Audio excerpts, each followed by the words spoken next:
정말 한복 아름답잖아요. 입고 있는 저희도 이제 자세도 달라지고 좀 기품이 좀 생기는 것 같기도 하고 여러 가지 느낌을 주는 한복인데 생활하기에는 조금 불편하다 또 이런 이야기들도 많이 있잖아요. 그래서 뭐 생활 한복, 개량 한복 요즘 애들 많이들 나오는데 선생님 어떻게 바라보시는지 참 궁금해요. 저는 사실은 이 허리춤에 입고 다니는 그 한복 옛날에 조선 전기는요. 허리춤, 허리에다가 치마를 감아 입어요. 그리고 저고리는 길어요. 네. 그리고 베레도 조선 전기는 컸어요.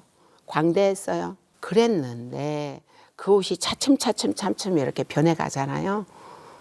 그러니까 어떻게 변하더라도 우리나라 전통성을 허물어뜨리지 않았으면 좋겠는데 경복궁 앞이나 이런 데 가면 네. 너무 국적이 없는 한복, 그냥 청바지나 레깅스, 특히 하절기에는 다리 사르르 훤히 보이는 옷을 그렇게 막 링배지 크게 해서 입고 다니는 거 이런 걸 보면 그것도 문화니까 이해해야 돼 하면서도 한편으로는 슬픈 거는 저 옷이 대한민국의 전통이라고 느낄까 봐. 외국인들이 그렇시야로 볼까 봐. 그게 너무 걱정스러워요. 많은 분들이 우리나라 오시니까 우리나라 분들이 한복을 참 많이 입었으면 좋겠다 이런 바람을 가지게 되는데 이번에 문체부에서 매달 마지막 주 수요일을 이제 공무원들이 좀 한복을 입고 출근하자 이렇게 권장했다고 합니다. 들어보셨나요? 내가 굉장히 좋아하는 우리 그 이수경 신부라고 그 신부님이 카톡으로 딱 보냈어요. 매월 뭐 마지막 몇째 주 주 수요일. 입기로 했다고 이러면서 보내요. 그래서 네. 그래서 알았고요. 사실은 이게 어떤 이벤트성으로 이렇게 입히고 이게 절대 지속성이 없으면 발전 없습니다. 좋은 소식이니까 그게 지속성이 있으면 좋겠어요. 또 위에 분이 또 바뀌면 또 바꾸고 이러지 않았으면 좋겠는 거예요. 우리나라 옷이잖아요. 안 되겠어요. 저희도 이제 명절 특집이라고 해서 이렇게 한복 입을 게 아니라 좀 때때로 좀 한복을 좀 입으면 어떨까요? 선생님의 옷을 다시 한번 입을 수 있다는 영광을 받으면 전 무조건 좋습니다. 그래서 앞으로는 좀 더 이렇게 손쉽게 한복이 다가올 수 있도록 치마가 이제 나이가 먹으니까 길어요. 네. 그래서 조금 짧게 해서 옛날에 우리 어머니 시절처럼 네. 이렇게 결혼식을 끝나고 나면 좀 짧게 해서 간편하게 입도록 그런 운동을 좀 내가 해야 되겠다 네, 생각을. 선생님. 예, 오늘 내가 당장 가서 이거 수선해야지 이래가면서 아까 여기 녹화장에 들어왔거든요. 네. 좀 더 간편하게 저고리가 이렇게 고름 있고 이런 건 별로 안 간편. 지금 나는 부르찌잖아요. 네. 간편하게 그 치마만 좀 짧아서 간략하게 좀 어딜 가더라도 밟히는 거 걱정 없이 네. 예 그렇게 입어야 되겠다는 생각을 하고 있습니다. 선생님 그 치마 밑단으로 보이는 신발 색깔이 양 신발이 다르거든요. 참 예쁘네요. 짝짝이로 입었어요. 신었어요. 그런 거 괜찮나요, 선생님? 예, 그냥 이것도 이렇게 패션이다 패션으로 생각을 오, 합니다. 너무 예쁘세요.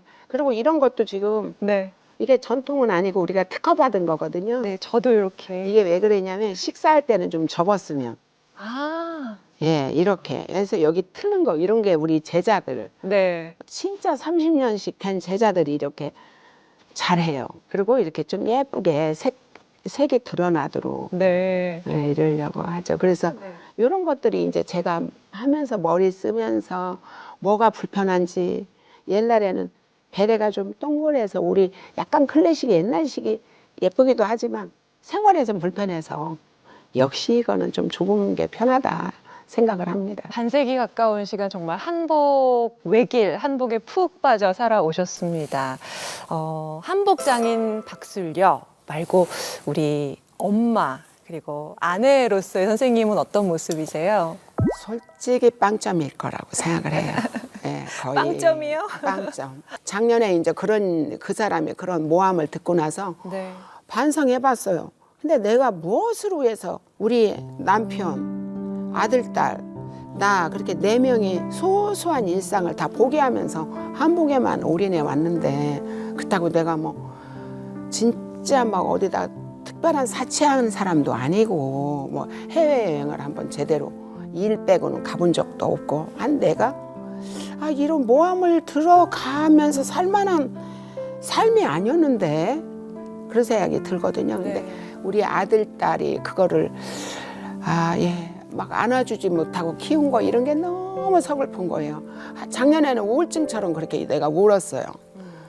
근데 이제는 많이 좋아졌죠. 네. 아, 진실은 언젠가 밝혀지리다 이러면서. 어렸을 때 어머니가 바쁜 거는 조금 속상했었겠지만 지금까지 쭉 한복을 만들어 오신 어머니를 보면 굉장히 자랑스러울 것 같아요. 물론 아이들이 인성이라 그러나요? 네. 굉장히 심성이 선하고 착하거든요. 그러니까 속은 원망은 하진 않아요. 옛날에는요, 새벽 막 4시, 5시까지 꼬박꼬박 날 새가면서 화보 촬영, 배우가 결혼하잖아요. 그런 거는 새벽 4, 5시 돼도 원망을 안 해봤어요. 우리 남편 되시는 분도. 근데 요즘에 내가 그걸 후회하는 거예요. 내가 왜 그렇게. 근데 뭐 어차피 안 변하는 것 같아. 이번에 내가 다리가 골절이 돼서 지금 못이 14개 박혀 있거든요. 아이고. 지금 이제 4개월이 되니까 네. 고통스럽지만 잘 디뎌요. 네. 근데 이제 딱 넘어졌을 때 45일을 아들이 나를 업고 시장에 다니고 내가 아이고. 시장을 누구한테 못 시키는 거예요. 또 계단을 내려올 때도 업고 내려오고 이런 걸 보면서 아, 애 낳고 막 진짜 막 아들 낳고 이틀 만에 나오고 딸 낳고 3일 만에 나오고 그걸 다시는 안 그럴 거야 라고 생각을 하는데 다리 다쳤을 때 뛰어다니면서 느낀 게 아, 나는 어쩔 수 없을 것 같아. 이 성격이 내가 해야지 뭔가 풀리는 이 성격 때문에 어쩔 수 없을 것 같아. 그 생각은 이번에도 들었어요. 선생님의 열정은 못 말립니다. 그래서 우리 가족들이 희생입니다. 아. 그러니까 박술리 한복이 이만큼 성장할 동안은 네. 가족의 희생이 있다. 그걸 내가 인정합니다. 50년간 쭉 한 길을 걸을 수 있는데 가족의 힘이 있으셨다. 또 이렇게 이야기를 해주셨고 예. 좀 이 무겁게 느껴지실 법도 해요. 이 한복 장인으로서의 삶 조금 이렇게 내려놓고 싶다. 이젠 좀 쉬고 싶다 이런 생각도 드실 것 같은데 어떠신가요? 아, 나이가 항상 사람들이 뭐야 그럴 텐데 박술리 한복은 지금부터 시작이야라는 생각을 맨날 해요. 네. 예.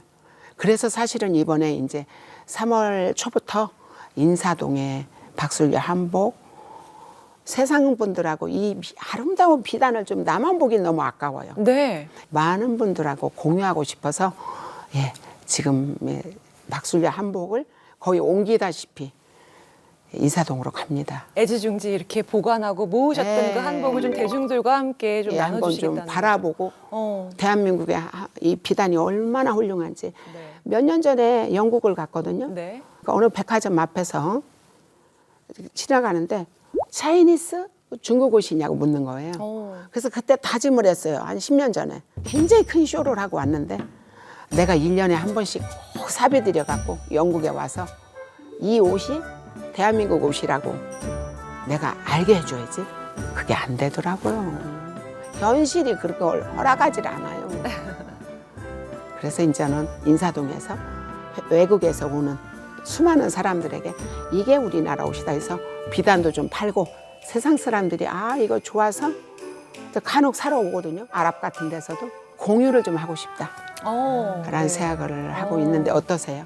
얘기 들어보니까 너무 멋있으세요. 그리고 아, 일단 좋은 생각 가서 같아요. 네. 그 아름다운 그 비단의 모습들을 좀 보고 싶다. 이게 본 적이 없잖아요, 사실. 맞아요. 어느 네. 박물관에 가도 우리만은 그 비단이 없습니다. 선생님의 진심을 보다 이제 많은 대중분들, 많은 분들이 이제 함께 하실 거란 생각이 네. 들어서 기분이 저희도 좋습니다. 아유. 뭐 한복으로 치자면 왜 피라미드의 가장 꼭대기, 또 올림픽으로 치자면은 금메달 최고의 경지에 오르셨는데 선생님께 앞으로 꿈 어떤 꿈인지 여쭤볼게요. 하루하루 비단만 위해 살았어요. 한복하고 비단만.